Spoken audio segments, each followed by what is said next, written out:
біздің жиналып жатқан себебіміз Қазпромет ЖСС-нің Шымкент қаласы еңбекші ауданы Қапалбатыр көшесі оңтүстік индустриалды аймақта 33-ші ғимаратта құрамында қорғасын бар шаңды, мыс және алюминий сынықтарын, мырыш оксиді бар қалдықтарды, сондай-ақ аккумуляторларды бөлшектеуден қорғасын сынықтарын қоса алғанда қайталама қара металлоломды қайта өңдеу заводының жобасы бойынша бірінші санаттағы объектіге әсер етуге рұқсат алу үшін материалдар бойынша қоғамдық тыңдау өткізіліп жатыр.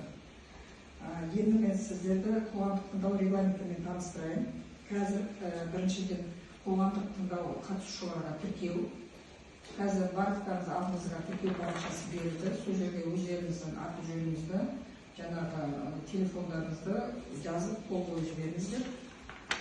Одан кейін қоғамдық тыңдау ашылуы, одан кейін келесі баяндамашыға сөз беру, сізді жоба бойынша таныстырады баяндамамен, слайдтарын көрсетіп, баяндаманы талқылау, сіздердің ұсыныстарыңыз бен ескертпелеріңізді тыңдау, баяндамашылар жаңағы осы заводтың өкілдері жауап береді сұрақтарыңызға и қоғамдық тыңдауды қорытындылау.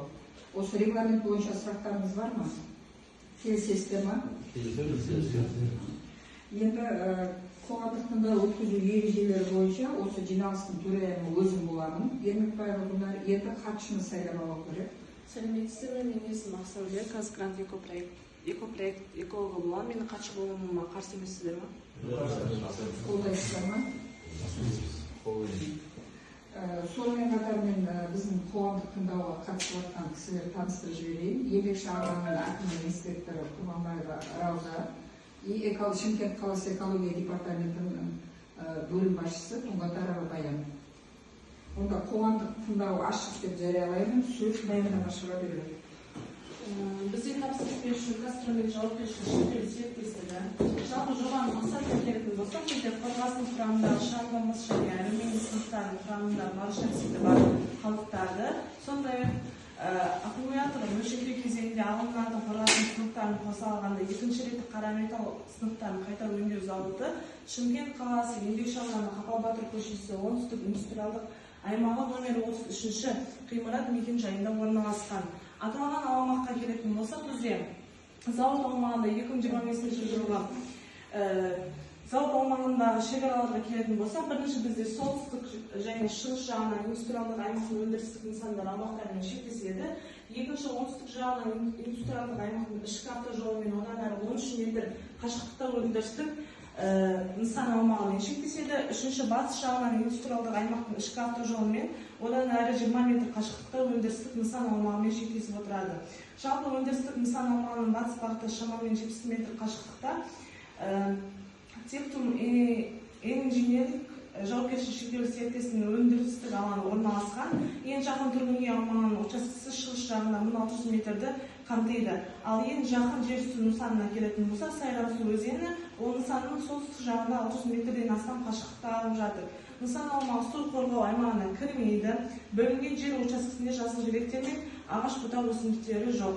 Ал енді бізде экология бойынша технологиялық процесс аймағы бар, бөлімі бар. Ол жерде кәсіпорынның қалай жұмыс жасайтыны бойынша қысқаша баяндап беретін боламын сіздерге. Бірінші бізде түсті және қара металл сынықтары мен қалдықтарды, сондай-ақ басқа да екінші реттік шикізат түрлері кәсіпорынның аумағында автокөлік арқылы жеткізіліп, арнайы жабдықталған бетон алаңына уақытша орналастырылатын болады. Шикізат ретінде пайдаланылған аккумулятордан алынатын қорғасын құрамындағы және мыс құрамындағы шаң мен мыс сынықтары, алюминий сынықтары, құрамында мырыш оксиді бар қалдықтар, сондай-ақ қара металл сынықтары қолданылатын болады.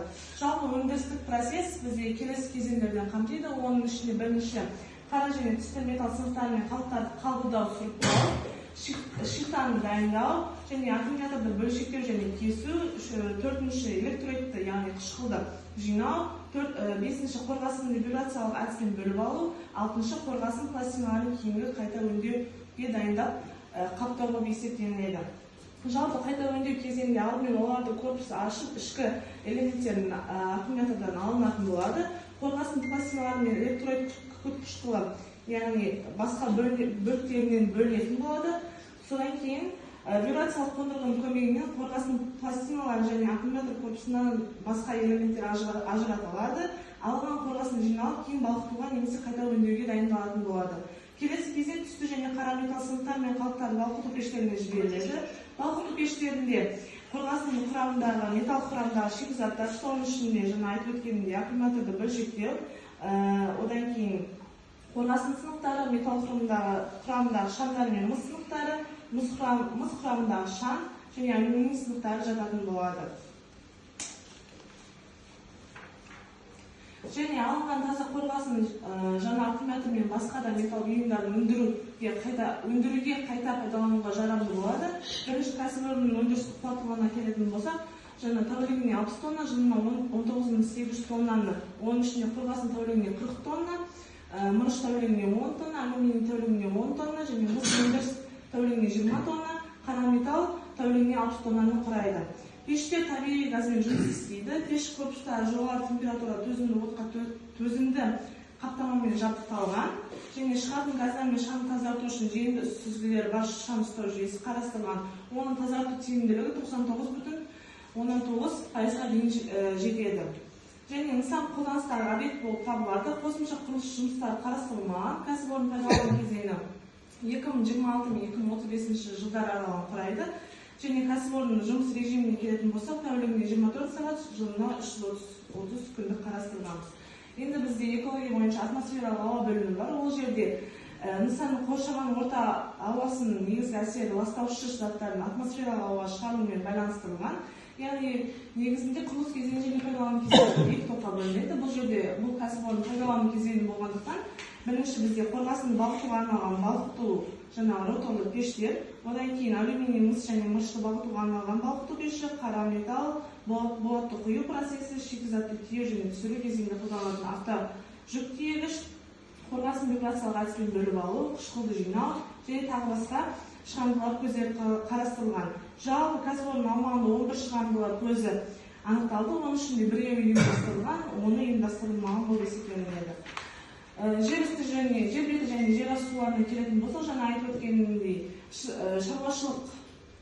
шаруашылық бөлімінде шығыс жағында 600 метрдей Сайрам су өзені ағып жатыр. Шаруашылық ауыз су қажеттіліктеріне жұмсалатын су көлемі бізде 41,25 метр кубті құрайды. Салқындату мақсатында айналымды су жабдықтау жүйесінде қарастырылған тәулігіне 5 метр куб, жылына 1,3 метр кубті құрайды. Салқындату жүйесі жабық режимде жұмыс істейтін болады. Ал пайдалану кезеңінде сумен жабдықтау көзі ретінде оңтүстік индустриалдық аймағының қолданыстағы су құбыры желісі ретінде пайдаланылады. Шаруашылық тұрмыстық сарқынды сулар бетонмен қапталған септикке жиналады. Септик толуына қарай жаңағы арнайы автокөліктермен тазартылып, кейін жақын орналасқан тазарту құрылыстарына шығарылатын болады. Өндірістік сарқынды сулар түзілмейді. Кәсіпорын аумағында пайда болатын еріген және қар және жауын-шашын сулар тұндырғыштарға жиналып, кейін қатты жабындарды және жасыл желектерде суаруға пайдаланылатын болады.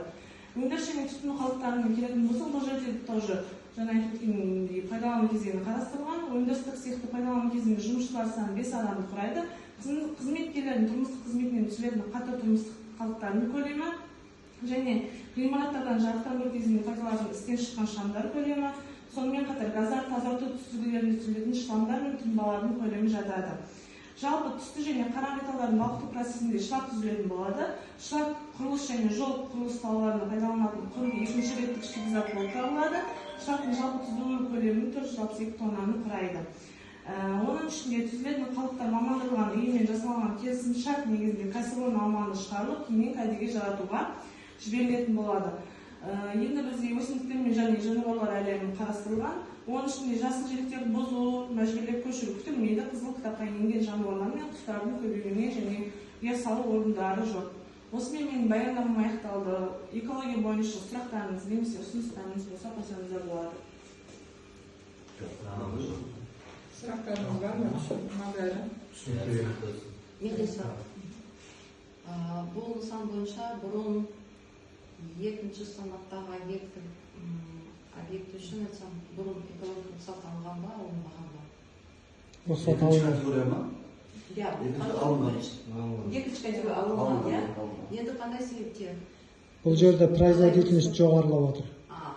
Кодекс бойынша егер жаңағы свинец пен кәдімгі 20 тоннадан асатын болса, басқа металдар 4 тоннадан асатын болса, басқа металдар 20 тоннадан асатын болса, автоматически бірінші категория болады, сол бірінші категорияға. Хотя басында айттым. Бірінші категорияға өтті бұл кісілер. Екінші категория болған, екіншіде Проектіде жазылған.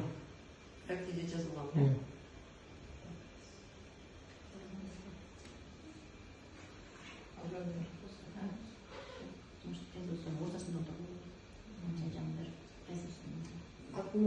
Неге тағы да сұрақ? Аккумуляторды қалай кесесіз ба, бөлшектейсіз ба, қандай специальный конвейер ма?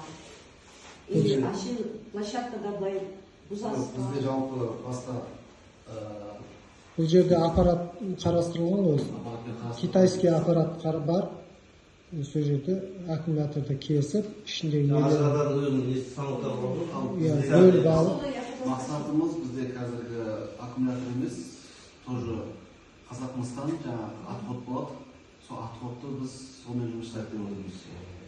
Қазақмыс, аккумулятор, казцинк, иә? Сол кісілерден біз не аламыз, сүйрей аламыз. Аккумулятор болады, аккумулятор именно. Бөлшектеген кезінде арнайы площадкаға ма, или былай конвейермен. Арнайы площадка деп болады. Вот соның ішінде вот қышқыл бар ғой. Кислород болады. Иә, соны қалай құясыз ба? Кислородтағы арнайы түрде жаңағы колодец болады. Бетон. Соны ішінде былай жарасыз, иә? Иә, сол жерге жарылады.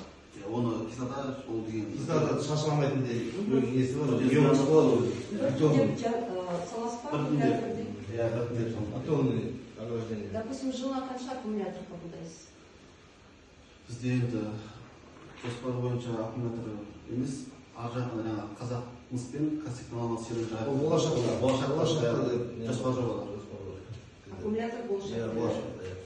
Ну, болашақта болған кезінде де жылына қанша жоспарлайсыз? Соны жылына емес, вообще қоспай кетеміз соны. Жалпы бір ойда бар да. Ойда бар, иә. Есептеген өтті. Қазақмыс и вот тағы да Казцинк оларға қалай темір жолына келеді ма? темір жолына келеміз. Ол жерде путь развязка жылы бар, иә?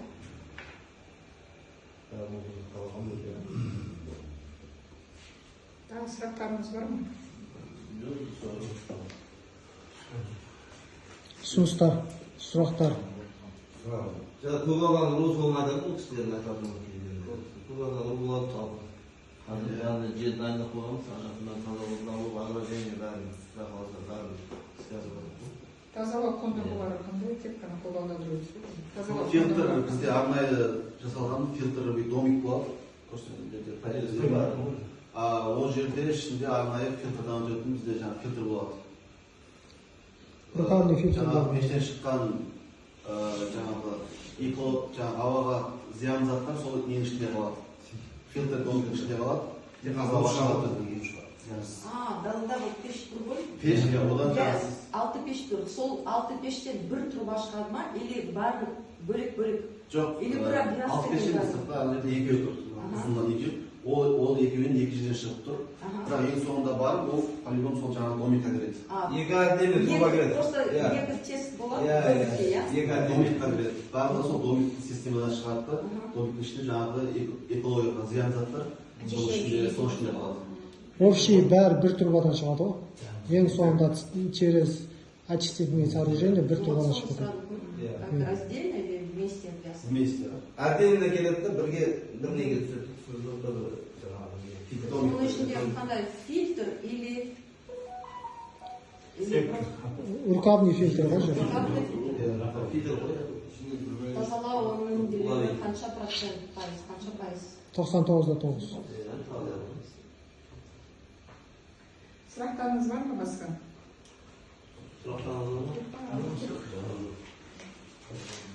Бір сұрақ қояйын, жаңағы қуаттылығы ұлғаюына байланысты жаңағы ауаға шығарындылар қаншаға ұлғайып жатыр? Выбростар қаншаға ұлғайды? Оны проектіден көру керек, бұл жерде ол выброс бойынша жазылмаған ғой. Қанша процент ба? Қанша тоннадан қанша тоннаға ұлғайғанында. Минимальный процент будет. Бұл жерде производительности жазған да, қанша екен? По выборсам жазылмаған, по производительности жазылған. Басқа сұрақтарыңыз бар ма? Көріп айтамыз оны. Сұрақтарыңыз болмаса, Зумда не аласыз ба? Зумда бар ма адамдар? Зумда Түсіріп жіберсек камерамен қосылып жатқаны. Зумда организатормен жоқ, ешкім жоқ. Зумда қосылып жатқан адам жоқ. Организатор и біз зумда қосылып жатқан болды. Жоқ, адам жоқ. Онда сұрақтарыңыз болмаса, ұсыныстарыңыз осымен қоғамдық тыңдау аяқталды деп естіледі. Барлықтарыңызға рахмет. Рахмет.